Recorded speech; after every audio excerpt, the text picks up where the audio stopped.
खुलुमबाय नोंथांमोनखौ आरोबाव फिन खेबसेबाव गोसो गोथारै बरायबाय। दिनै 4 अक्ट'बर 2020 रबिबार फैदो दिननि सानजौफुनि माखासे मोजां गाज्रि आरो फिसा गेदेर खौरांफोरखौ फारि फारि मिथिनानै लानि।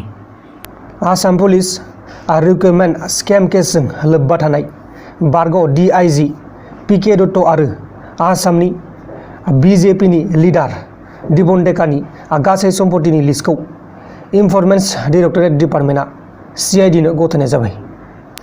मध्य प्रदेशनि पान्ना नेशनेल पार्कआव फरेस्ट डिपार्टमेन्टआ मोसा बुथारनानै फालांगिरि खालामग्रा 3 सुबुंफोरखौ एरेस्ट खालामनो हादों।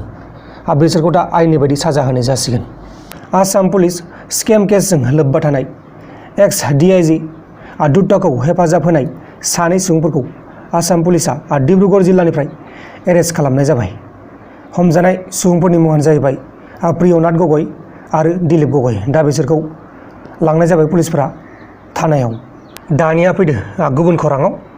गुबुन खौराङा जाबाय retire CBI officer SP MNP सिंहाखौ CBIआ 25 lakh रां घस लानायनि दायाव एरेस्ट खालामनाय जाबाय। माने बियो माखासे खामानिफोरखौ रां लानानैसो मावोमोन। दा बेनिखायनो बेखौ CBIआ एरेस्ट खालामनाय जाबाय।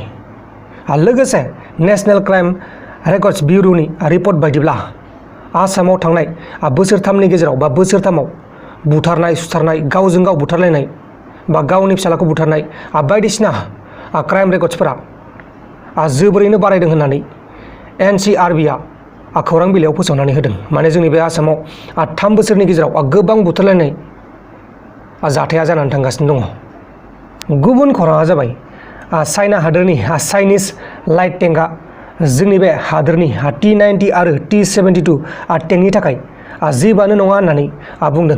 माने बे चाइनिज हादोरनि लाइट टेंक जे दंना, बै लाइट टेंकआ जोंनि बे इन्डियानि T-90 आरो T-72 टेंकनि थाखाय जेबोआनो नङा होननानै जोंनि बे हादोरनिफ्राय अफिसियेलि फोरमायदों।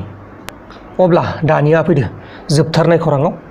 जोबथारनाय खौराङानो जाहैबाय सुशांत सिंह राजपुतनि पस्टमर्टम रिपर्टआव सुशांत सिंह राजपुतआ गावनि जिउखौ फोजोबना लादों होननानै रिपर्टआव मोनखांनायनि उनाव सुशांत सिंह राजपुतनि फेन्सफोरा बा सुशांत सिंह राजपुतखौ जाय बिथांमोना जोबोरैनो मोजां मोनो, बै बिथांमोना सुशांत सिंह राजपुतनि थाखाय जास्टिस नांगौ होननानै दाबि खालामदों। लोगोफोर, दिनैनि सानजौफुनि माखासे रादाबफोरा बेखिनिल'मोन। जुदि नोंथांमोना आंनि बे भिडिअखौ मोजां मोनदों अब्ला भिडिअखौ लाइक खालाम आरो लोगोसे चेनेलाव गोदानबा चेनेलखौबो साबस्क्राइब खालाम। बाय बाय।